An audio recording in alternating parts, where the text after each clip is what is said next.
This episode of the SuperHypeGaming podcast is sponsored by Heelys.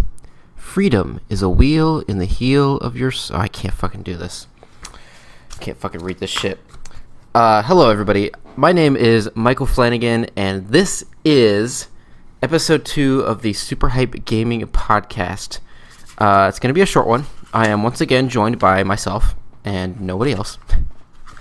But yeah, I've got a pretty short list of things to talk about. So hopefully we get some good content from that, but probably not.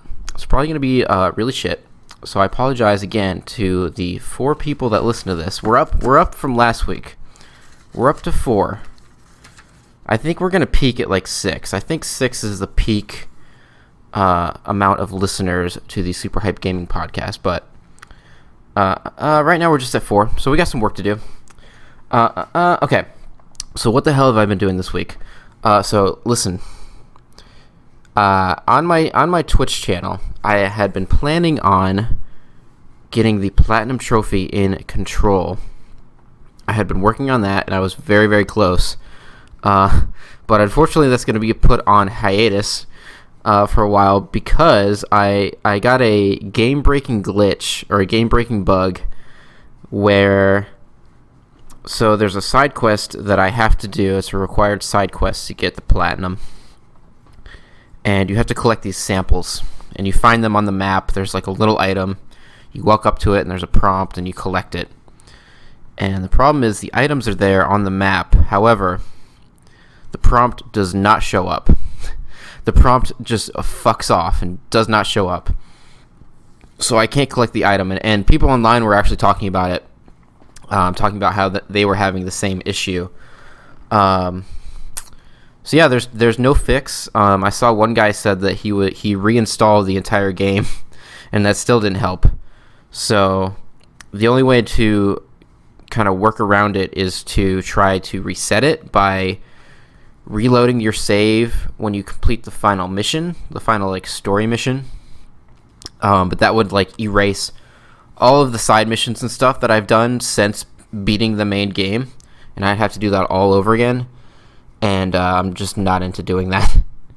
Not into doing that, so that's a shame. That would have been Platinum Trophy number 25 for me. So hopefully they get a nice patch for that issue. That would be nice. Otherwise, I'll never get that Platinum Trophy. So hopefully before those expansions come out, I would like a patch so that I can get my platinum before any of your content expansions come out. Remedy, please. Thank you. What else have I been doing? I've been watching more Hannibal. Hannibal season 3. I'm almost done. I'm on episode 9, I think, 9 of 12 or 9 of 13 maybe. And it's getting better. It's getting better. The first half of season 3 was pretty bad. Which is a shame because the end of season 2, you guys, was whoa, a big ding-a-linger, that one. But season 3 is picking up.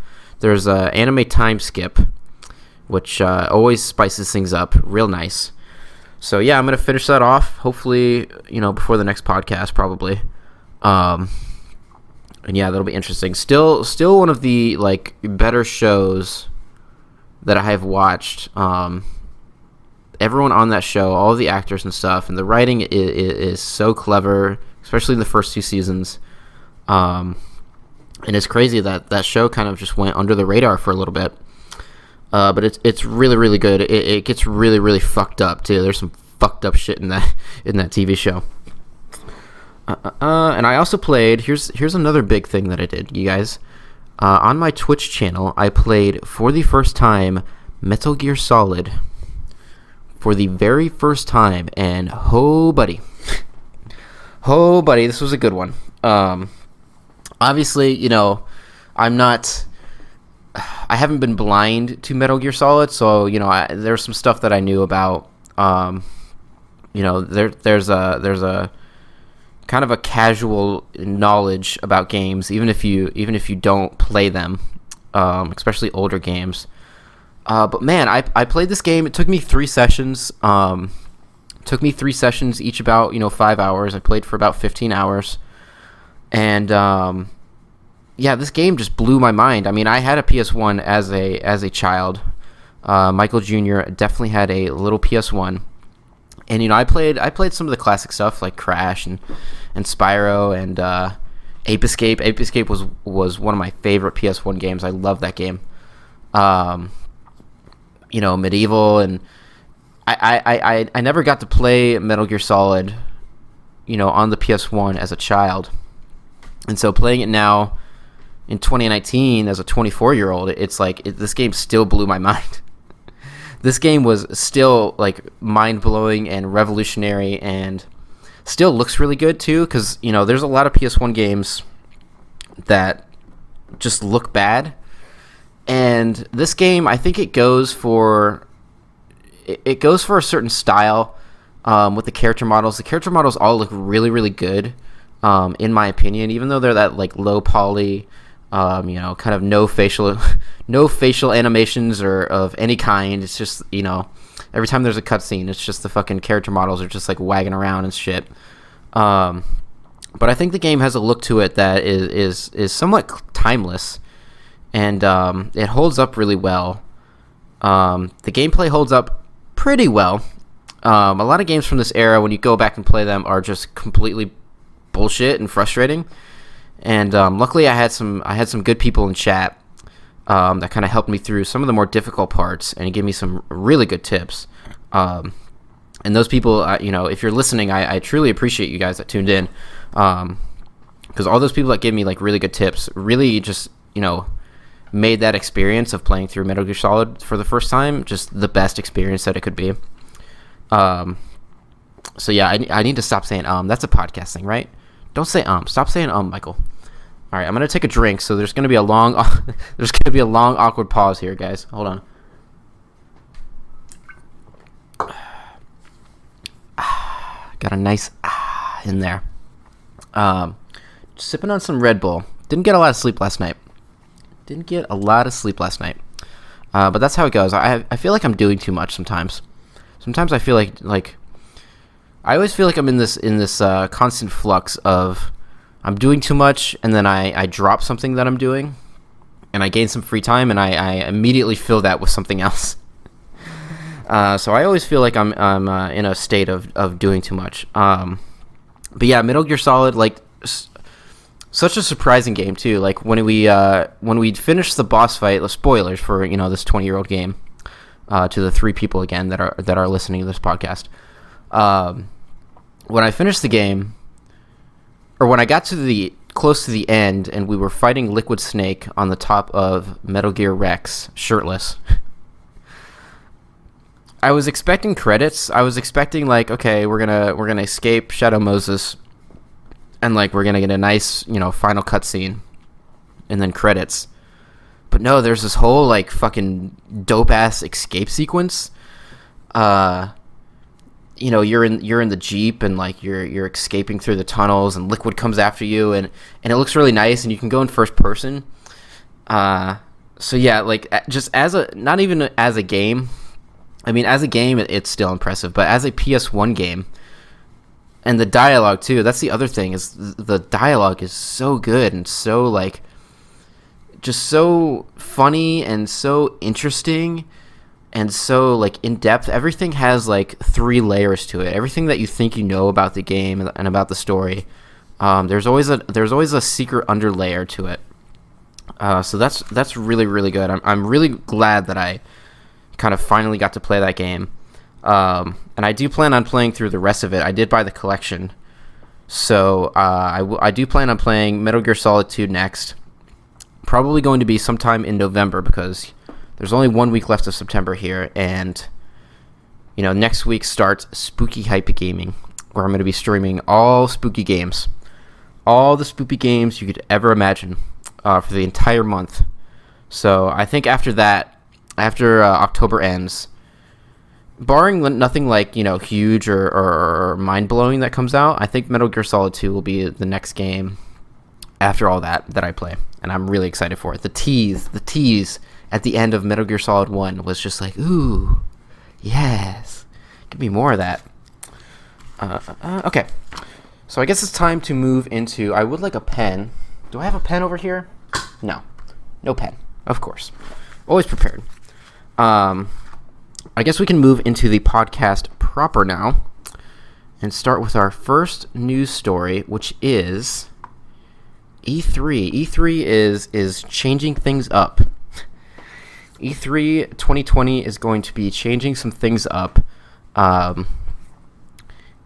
which is not surprising considering, last year Sony decided to just not fucking show up, which I feel like was a huge blow. I mean, I haven't seen anything official that says that it's a huge blow, but since they started letting in like the public and making it more of like a fan event for a couple days, I wouldn't be surprised if they took a blow from just this huge company that a lot of people that are buying tickets wanted to see just not showing up. And then also, a huge blow because shortly after E3 2019, E3 fucking leaked a bunch of media media people that like leaked a bunch of their personal information, which I don't think anyone was too happy about. So yeah, E3 is going to be mixing some things up. I've got the whole story here. So yeah, they're going to be upping the consumer tickets from 15,000 to 25,000, which is insane. An increase of 10,000 just like fans and just regular ass people. Let's see. And they're going to be turning Tuesday, which is traditionally the first day of E3, into a media only day. Because I know some media outlets too were complaining about all these regular ass folks that were at the E3 floor, and it was making it more difficult for the media people to like get to the appointments that they needed to. So it looks like they're trying to alleviate that. I think one day is not going to be enough for all these media groups to get everything in still. Because I know some of the media groups that I follow, it takes them several days to get all those appointments in. So yeah, their E3 is, quote, "We're planning to pivot to an event focused on core gamers, online influencers, celebrities, and media with an emphasis on high-flow game pavilions. New programming and branded, curated experiences centered on a theme," end quote. Which is like, what? What are you doing? And everyone's kind of clamoring for the end of E3. And I think it is coming. I think the end of E3 is coming. I think it's still a ways off. But I think even if E3 ended, there would still be a lot of these companies that do like summer events to announce some stuff. Because a lot of the third party developers definitely like love E3. EA kind of split off and does their own thing, but it's still like the day before E3, so it's still like, hey, we're kind of riding on the coattails of E3. But like Ubisoft, loves E3. They love coming to E3. They love showing off new games at E3. Capcom recently loves E3. They love showing off new games there. So I think even if E3 went away, like I think EA would still have their kind of media event around the same time. Ubisoft would probably just do their own media event around the same time. I think that summer slot in June is just a good time. It's a good time to show off some new stuff. But hopefully, I know a lot of developers too kind of don't like E3 because they have to crunch and they have to like really work their asses off to get a demo out, instead of just focusing on the game that they're making. So yeah, expect E3 2020 to feature Autoblow rooms. E3 2020 will feature new Autoblow rooms. You'll be able to go. They'll be like, hey, we can show off some games. You can watch Cyberpunk 2077 and get a nice Autoblow in. So E3 2020 will feature Autoblow rooms. You heard it here first, folks. Okay, that's that fucking news story. So next, So this is kind of funny. So I make my list throughout the week of stuff I want to talk about on the podcast, and I try to kind of organize it in a format where it's like, the first thing I want to talk about is first, second thing is second, and recently the past two times, like the first thing that I want to talk about, it's like a battle. Like I keep writing a new news story like first, and then something new comes out, and then I write that above that one. So the next thing I have written down is my motherfucking boy, Farfetch'd. My favorite Pokemon, Farfetch'd, is finally getting a evolution for Pokemon Sword. So this is going to be an exclusive for Pokemon Sword. And here's the thing about Farfetch'd. Here's the thing about Farfetch'd and Sirfetch'd. Sirfetch'd specifically. Sirfetch'd in the artwork looks really good. He looks really, really good. I think it's a really good evolution. Sirfetch'd in the game looks really bad. I think his character model looks really bad. His arms look like they're fucking like stapled onto his body. It looks like his arms are like ripped off and then reattached. And there's obviously there's like barely any shading on any of the Pokemon models. But it's funny to me because Pokemon Sword and Shield is the ultimate gaming roller coaster in my opinion, because it seems like the good and the bad news keep like alternating. Like we'll get some new news and it'll be really good, and then the next time we get news it's like really bad, and then the next time we get news it's like really exciting, and it's this back and forth, and it's always every other time it seems like. So a lot of people are reasonably excited for Sirfetch'd. It's been a long time coming for our boy Farfetch'd to get that evolution, and yeah, I'm still up in the air about whether or not I want this game. Pokemon is I haven't played a lot of the Pokemon games, but Pokemon is definitely one of those series where it's a really good dopamine feel, It's a really good dopamine injection to just run around, catch a bunch of weird-ass monsters, and, yeah, I still don't know. I feel like I'm probably going to cave. I feel like I'm probably going to cave and just spend the $60 on this game, but yeah, that's exciting. Sirfetch'd. So people are kind of reasonably expecting now that Pokemon Sword will have an evolution for a Gen 1 Pokemon that doesn't have an evolution, like Farfetch'd.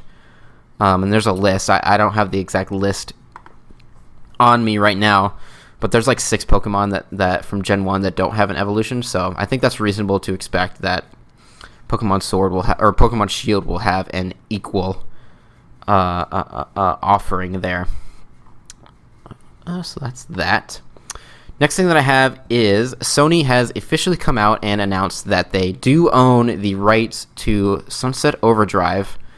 So some people were wondering after Sony bought Insomniac, what happens with Sunset Overdrive? It was an Xbox One exclusive. Do they keep the rights? Does Insomniac keep the rights? Can Sony like make another Sunset Overdrive game? And it seems like they can. However, in an interview, somebody asked Shuhei, "What are the chances of a port?" And Shuhei Yoshida, who is the president.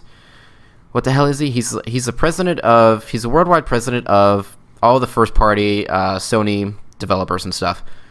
And when asked what are the chances of a port, he said, quote, "I am looking forward to future titles." Which to me says, like, fuck Sunset Overdrive. Which, when you have fucking Spider-Man, it's reasonable.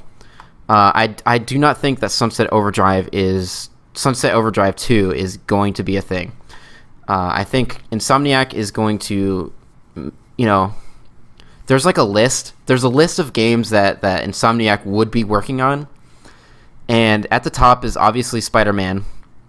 At the top is obviously Ratchet & Clank. Even though I feel like they should abandon Ratchet & Clank, I don't think they will. I feel like we've had enough Ratchet & Clank games. But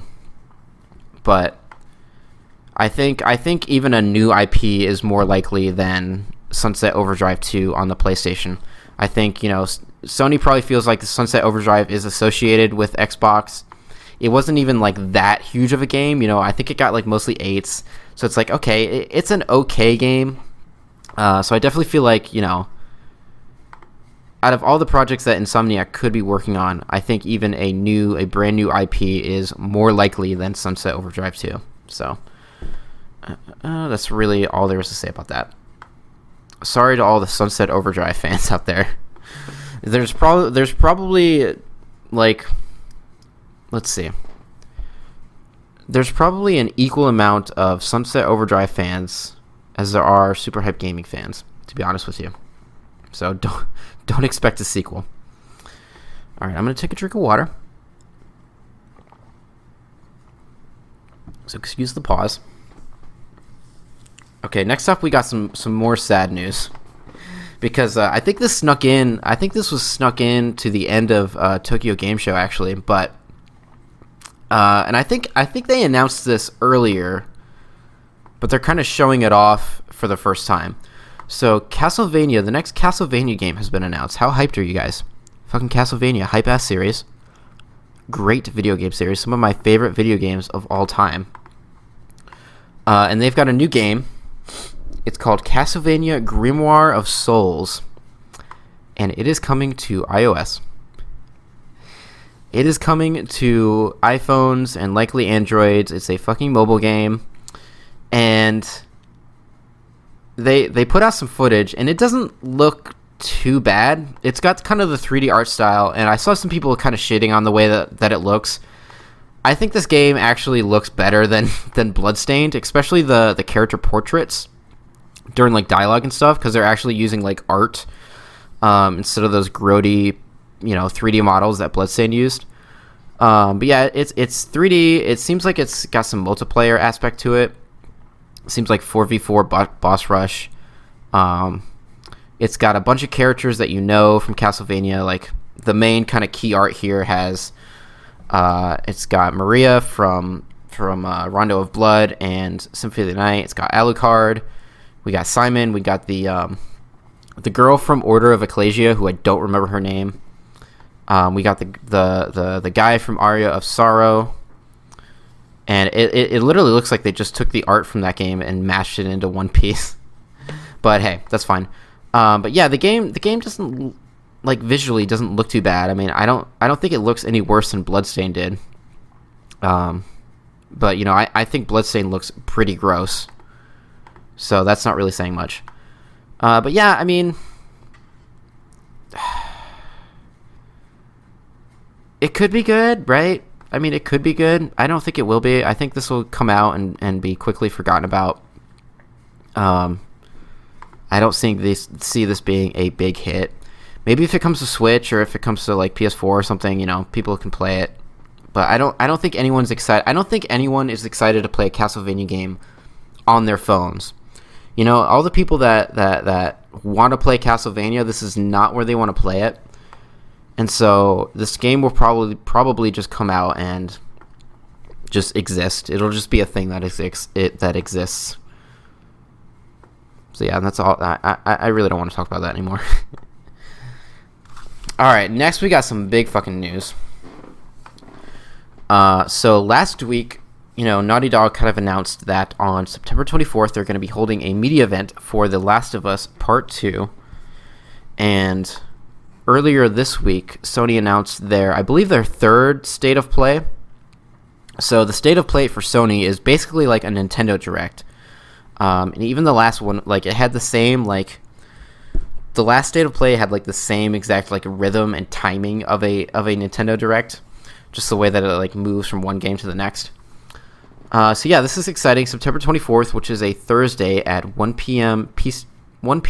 Pacific time, 4 p.m. Eastern time. It is confirmed that The Last of Us Part 2 will be shown off during this event. So I think there's likely to be a trailer here for the game, and then they're going to take the media behind closed doors and have their little media event and show it off to the press. And kind of get the press ready to talk about this game.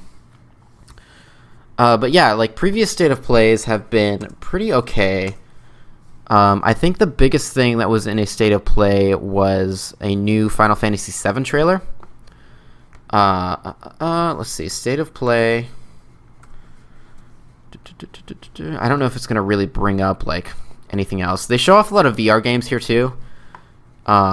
We might get some like Death Stranding news. I really don't know what else is gonna be in this state of play. I think The Last of Us is gonna probably kind of eat anything else that shows up. It's gonna eat its lunch. So who knows what else will be there? I think it'll be mostly Last of Us focused. Some people are wondering if they're going to talk about PlayStation 5. I do not think so. I think PlayStation 5 is obviously not coming this year, and I don't think they're going to talk about PlayStation 5 until the year that it is releasing. And Microsoft already kind of basically confirmed that next gen is coming next holiday, for themselves at least, and I don't imagine that Sony will miss that next holiday window either for their PlayStation 5. So, yeah, it's definitely going to be mostly Last of Us related. We might get some Ghost of Tsushima. I don't know if that's like too much to ask for to get like two of those big games in one event, but that's really the only other thing that I can think of. Guerrilla Games is likely working on Horizon Zero Dawn 2, which is likely to be a PlayStation 5 game. Sony Santa Monica is likely working on God of War 2, which is pretty likely to be a PlayStation 5 game. Insomniac's next game is likely to be a PlayStation 5 game. Who else is there? Did the show come out? I'm not sure if MLB The Show came out already. I'm not sure when those games came out. Let's see, like the next, Polyphony's next Gran Turismo game is likely to be a PlayStation 5 game. So, we're kind of at the end of the era here. So I don't think there's going to be any big surprise announcements. But I think we'll just get some info on some games that we already know about. Definitely no PlayStation 5 info, so don't get fucking hyped for that. But speaking of PlayStation 5, we do have a rumor here. This comes from PlayStation. What is this? PlayStation. What the hell is this website? PSU.com. I'm not sure what that stands for. But this. Oh, actually, Jim Ryan confirmed in a post saying that the next generation PlayStation console will include the possibility to suspend gameplay with much lower power consumption than PS4. So this is rest mode. If you have a PS4, rest mode, you put it into rest mode and it suspends your game. And it's good because you can do firmware updates, do game updates, offline. I mean, not offline, it's still online. But you don't have to turn the console all the way on for it to do that stuff. It kind of automatically does it. So yeah, rest mode is a great feature that I've really loved having on the PlayStation 4. So it's nice. It's kind of a weird thing to be like, hey, it's back and it's gonna use like less power. I guess that's a talking point. I mean, I'm talking about it obviously, but yeah. So don't expect any concrete PlayStation 5 news until next year for sure. But yeah, that's that news. And then what do we got? Is this our last news story? I think this is really gonna be a fucking short podcast. This is why I need a partner, so we can do some fucking bits and fucking make this shit last longer. I can't do bits by myself, It's hard to do bits by yourself. I did forget to talk about so I've been doing this acting thing, I talked about this last time. I've been doing this acting thing in Atlanta. I did my first workshop this past weekend, and it was fun. It was there's definitely, I think there was only one person who was in my age group, and she was 24, and then everyone else, it was like 13 and lower in this kind of workshop class. So definitely a bunch of kids. But we went in and we read all our ads. I did some of my ad reads on stream. If you guys saw any of that, that was really fun. And they gave me a new ad. They were like, hey, some of these ads that we gave you, when you go in front of the agent, they're sick of hearing the same ads over and over again. So we got some new ones, and they gave me one for Axe Cologne. The lady was like, the instructor was like, you know, I think this will be good for your personality. And it starts with "Hello, ladies." The first sentence is "Hello, ladies," and I definitely feel like "Hello, ladies" are words that should never come out of my mouth. No one should ever have to hear me say the phrase "Hello, ladies."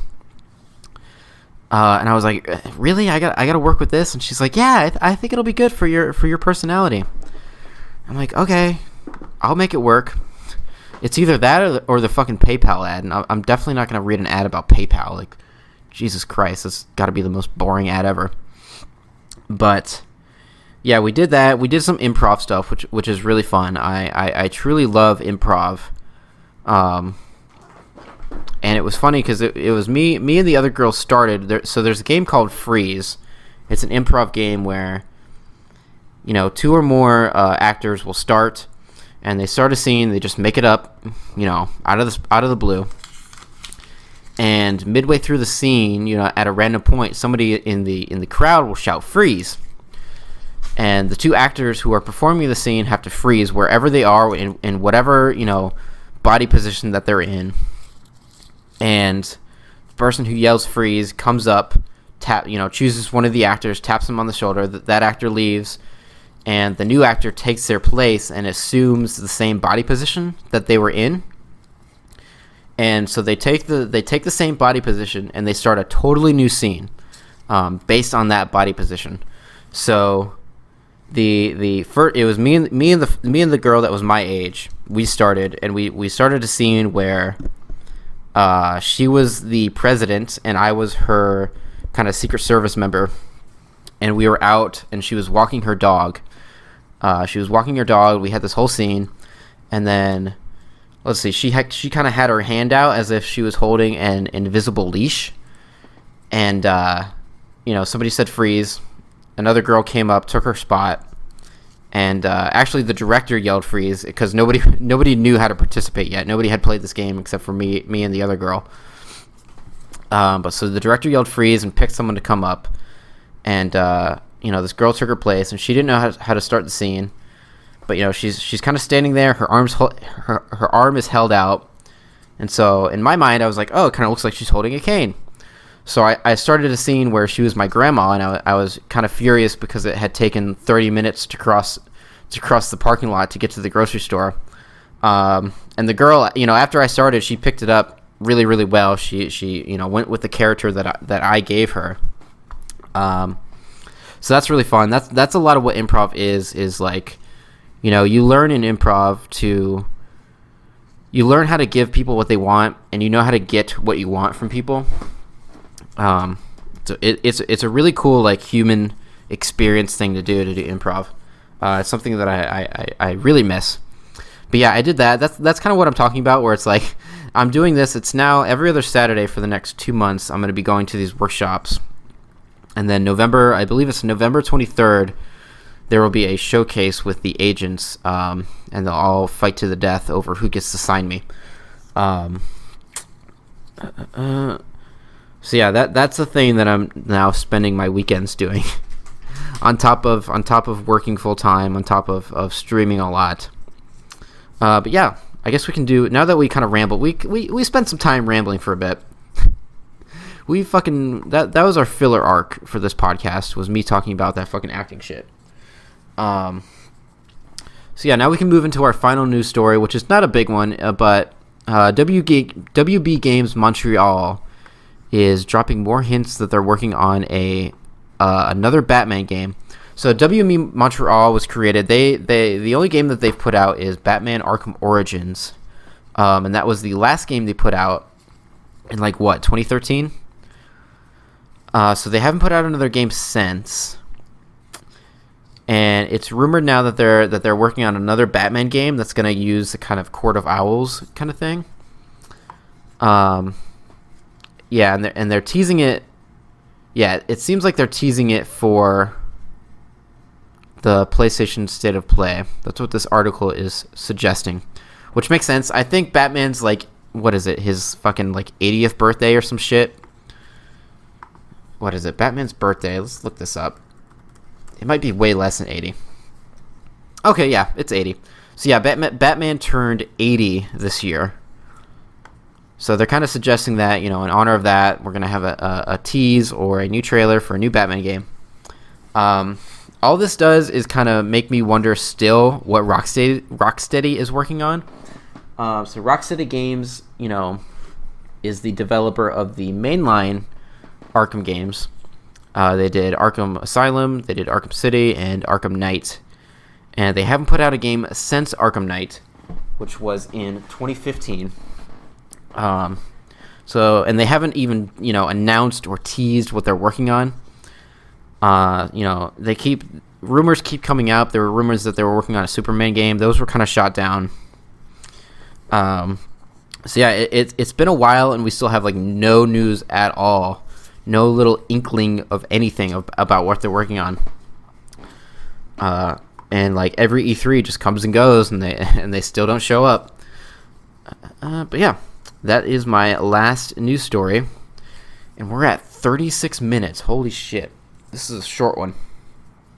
Next week's going to be big. So tomorrow, that is actually not Thursday. It's tomorrow that State of Play is taking place. So immediately after posting this podcast, there will be a plethora of news, perhaps, which is unfortunate, but that's how podcasting goes. We'll cover it next time. We'll cover it next Monday. It'll be a week old, but that's okay. So yeah, I think that's going to round it out for this podcast. I said at the beginning that it was going to be a short one, but that's just the way the cookie crumbles, baby. So yeah, that is episode 2 of the SuperHypeGaming podcast. If you're not following me on Twitter, listen. If you're not following me on my fucking Twitter account, get with it, because my Twitter account is fire. My Twitter account at SuperHypeGaming. I tweet a lot of stuff. There's a large variety of stuff that I tweet on my Twitter account. But I generally tweet, my schedule for my streams. And this week, you guys, whoa, buddy. This week on stream, I will be playing DMC4 Special Edition Virgil. We're going to get some fucking Virgil on my channel. So yeah, that's my Twitch channel, SuperHypeGaming. Man, I'm fucking tired. This intro is man, how do I plug myself? I gotta remember how to fucking plug myself. I think immediately after this podcast, I'm going to I have to drive to the store. I thought I had eggs, so I was gonna have scrambled eggs and bacon tonight. And I generally do all my shopping on Sundays. And I did yesterday, but I didn't buy eggs because I thought I had eggs and it'd be all good. And I do have eggs, but the eggs in my fridge are expiring today. So I'm definitely not going to eat those eggs. So I got to fucking end this podcast and then drive up to the store, buy some eggs, and then cook the eggs. So that wasted that story wasted a good 30 seconds. We padded that. That was our second, filler arc for this podcast. Be talking about eggs. Oh man. Okay, so yeah. Twitch, at my Twitch channel, SuperHypeGaming, play some awesome stuff. Listen to me, this is the final week before October, so we're going to play some DMC4. DMC4, not streaming this weekend because I need to rest this weekend. I got too much shit going on. And I need a weekend off. But following this week, next Tuesday is the 1st of October. And if you don't know, for the entire month of October, I will be Spooky Hype Gaming it up. Spooky Hype Gaming is an event that I'm doing where for the entire month of October, I will be playing spooky games. And we are starting October 1st at 6:30 p.m. with Man of Medan. Man of Medan, which is made by Supermassive Games, right? I think it's Supermassive. It's super something. Basically, the developers that made Until Dawn, and it's a similar style game, got kind of mixed reviews, but I think it'll be a fun stream game. It's only about 4 hours long, so it'll either be one long session or 1.5 maybe. But yeah, we're gonna play some fun stuff. I'm gonna play that. I'm gonna play Costume Quest 2. We're gonna play some Castlevania games. We're gonna play some Resident Evil games. It's gonna be a fun, spooky month, so definitely tune in for that. But yeah, that's all I got. make sure you buy some fucking Heelys. Make sure you buy some fucking Heelys, you guys, because Heelys is giving me a lot of money to make this podcast. Let me tell you. Heelys gave me like a check for $50,000 to make this podcast, and this is the best that I gave them. This is the best they got. This is the best podcast that Heelys can fucking buy.